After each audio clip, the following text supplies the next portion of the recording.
What is the number one model for increasing client value and keeping them around long term and getting the best results? It's called the prescriptive model. I'm Chris Cooper. This is Run a Profitable Gym. And if you want to ask questions about this episode or just talk about the prescriptive model more, you can jump into gymownersunited.com and ask anything that you want there. My team and I are usually in there volunteering our time for free to answer questions and help gym owners become more successful. Today, we're going to talk about the prescriptive model. We're going to cover three big topics. The first topic is, what is the prescriptive model and why is it so effective? The second is, how do you actually walk through this with a client? What does it look like in practice? And the third is, where do people usually get hung up? Like, why are gyms not just using this all the time?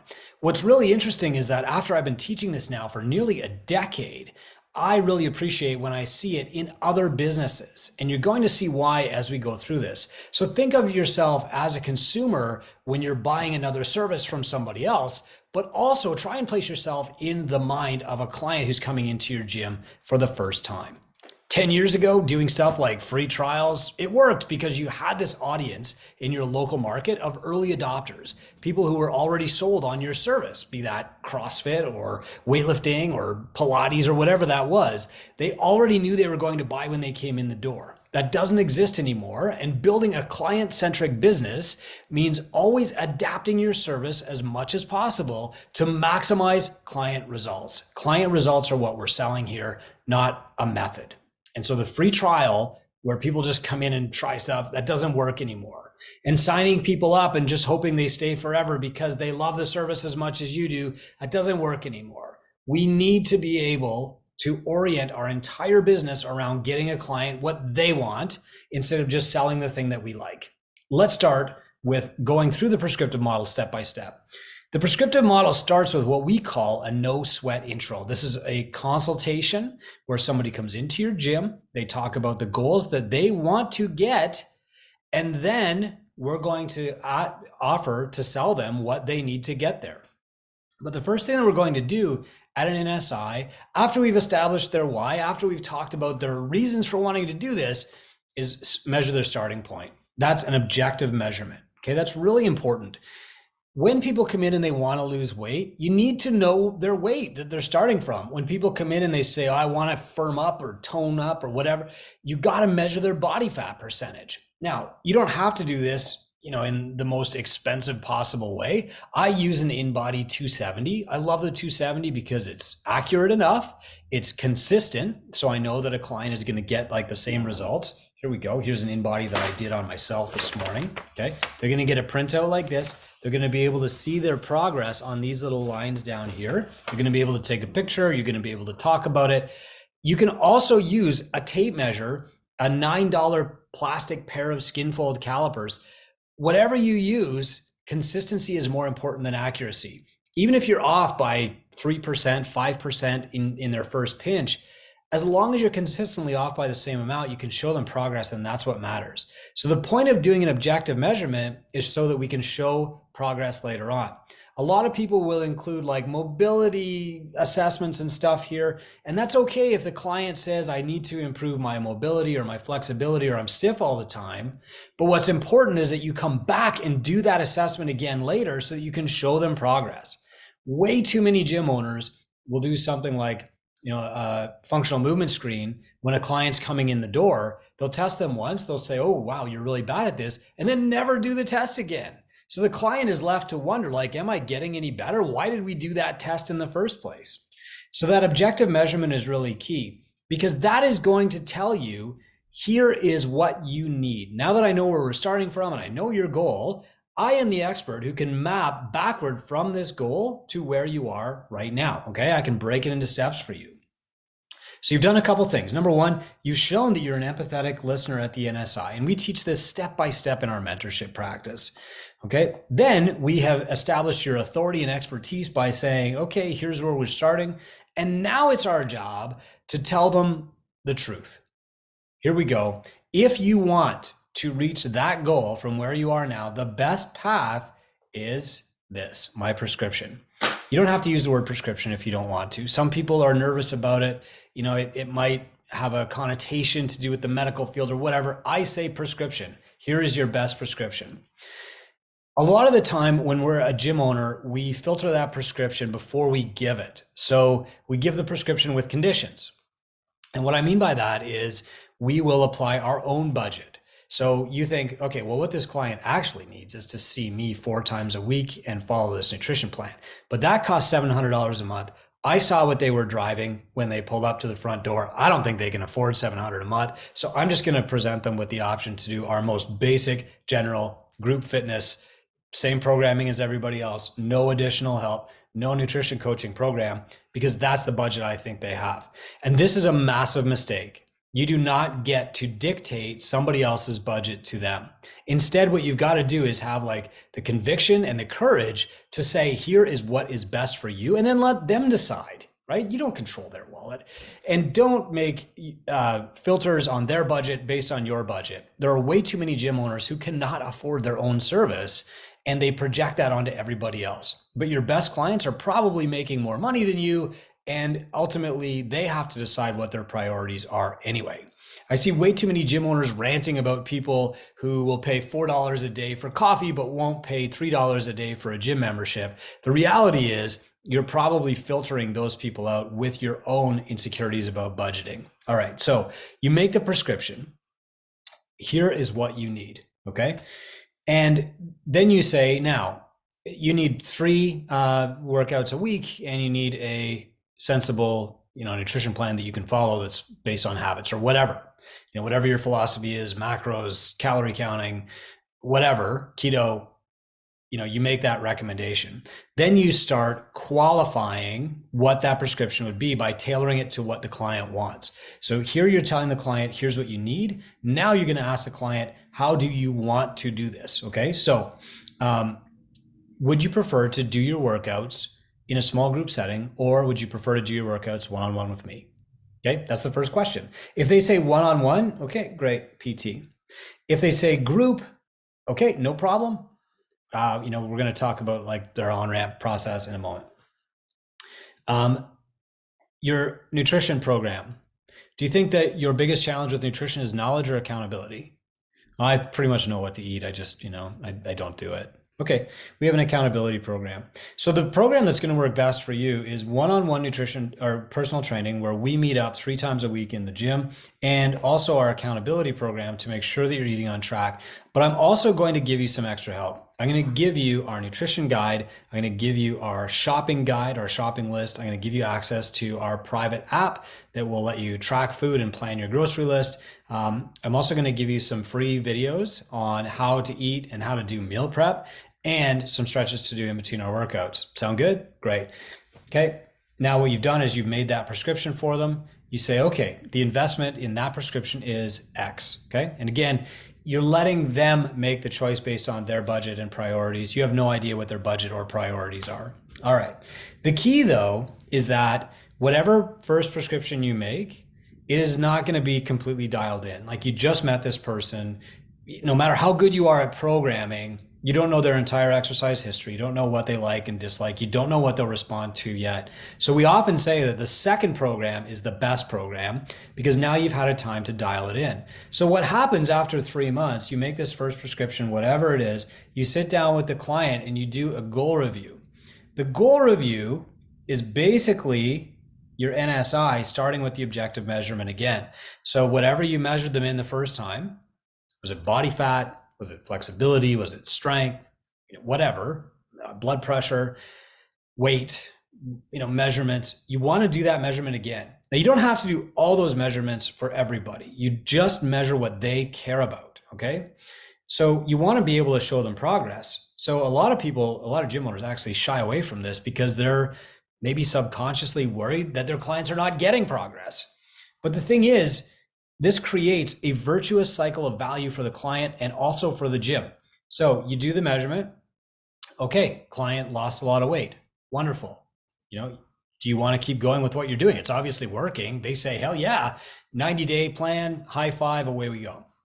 If they don't get results though, that's okay. They're not going to quit, because now they've invested in you for 3 months, right? You have sunk costs in your relationship. So they're better to keep going with you if you give them a new prescription. So you can say, all right, looking at our results here, there are some positives, but we're not really where either one of us wanted to go. Agree? Okay.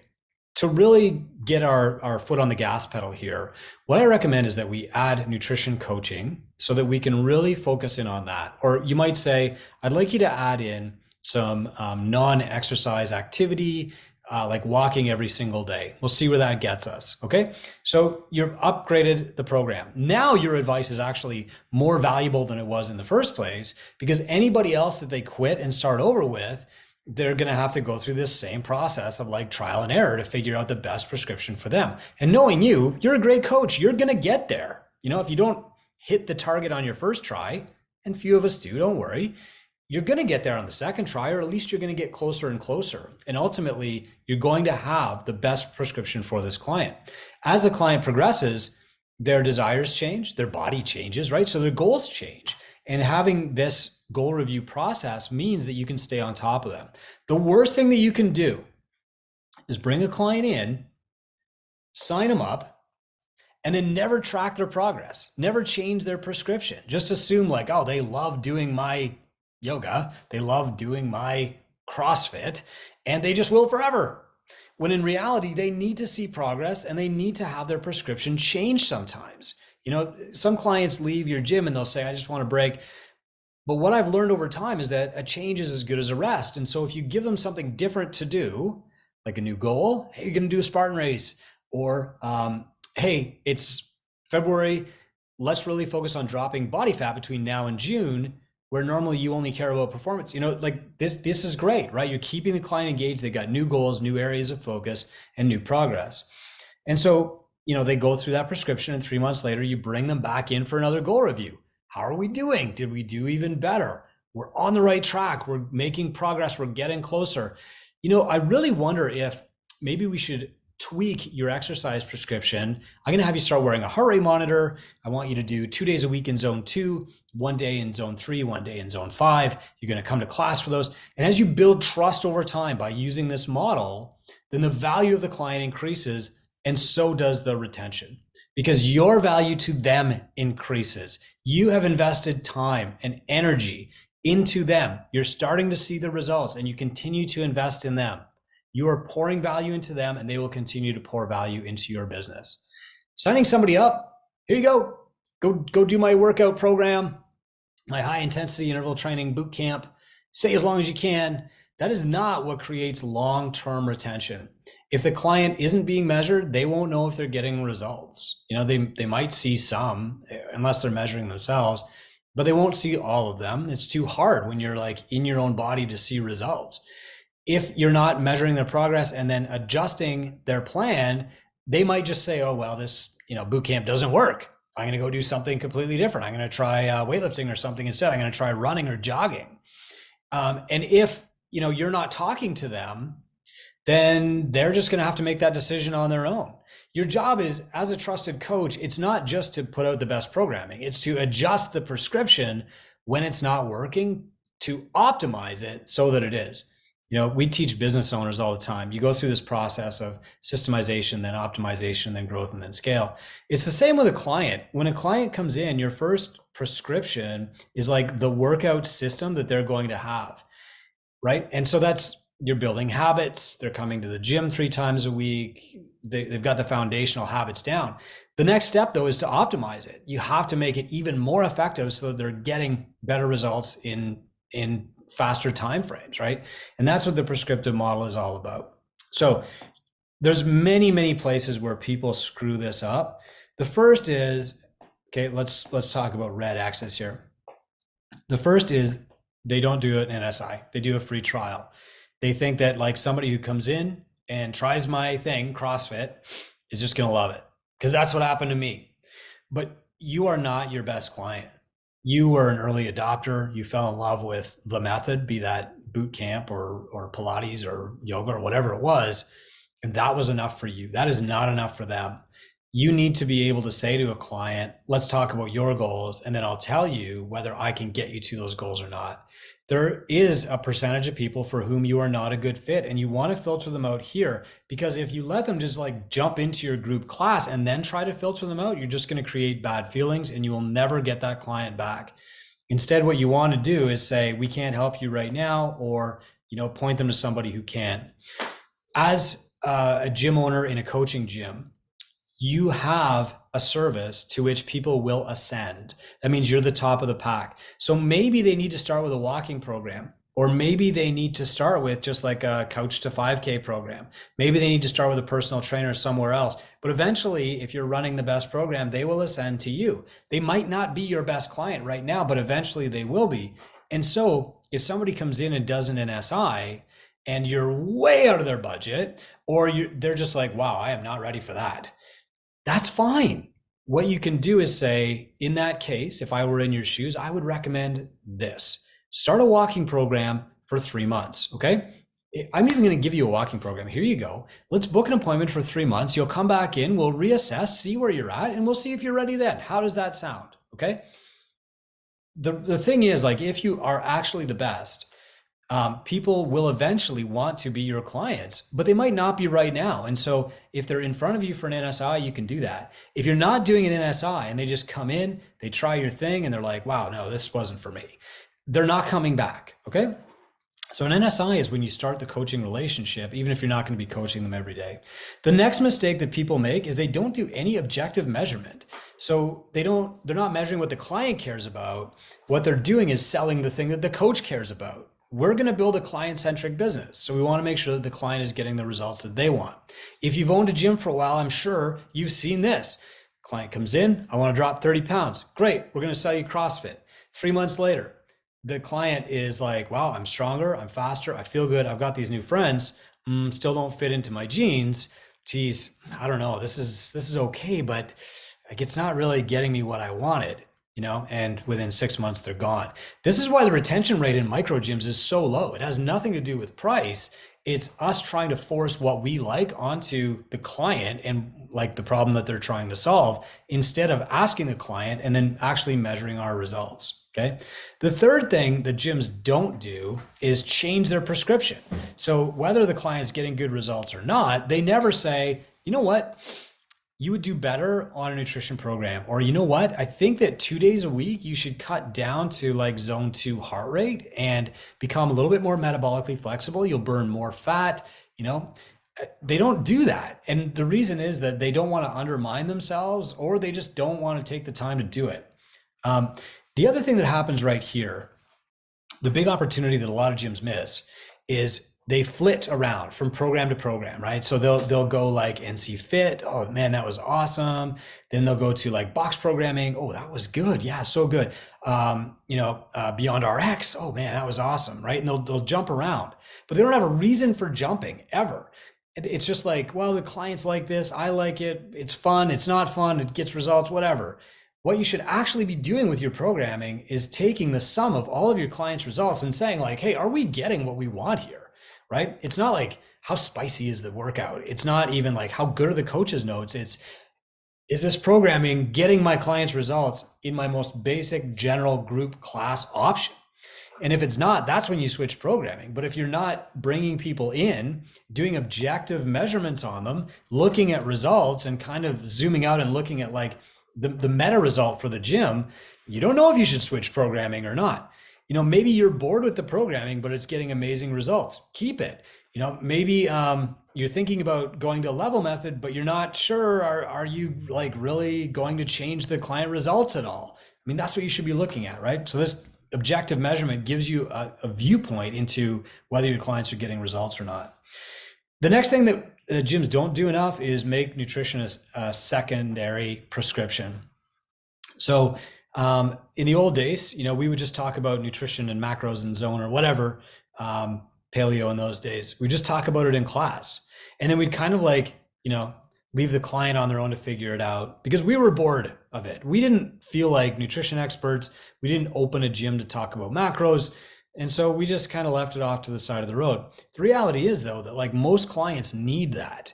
And what they need usually is a little bit of knowledge and a ton of accountability. Okay. So knowledge, right, which you could deliver just through like a seminar or YouTube videos, and then a lot of accountability, like 5 times a day. So this is me.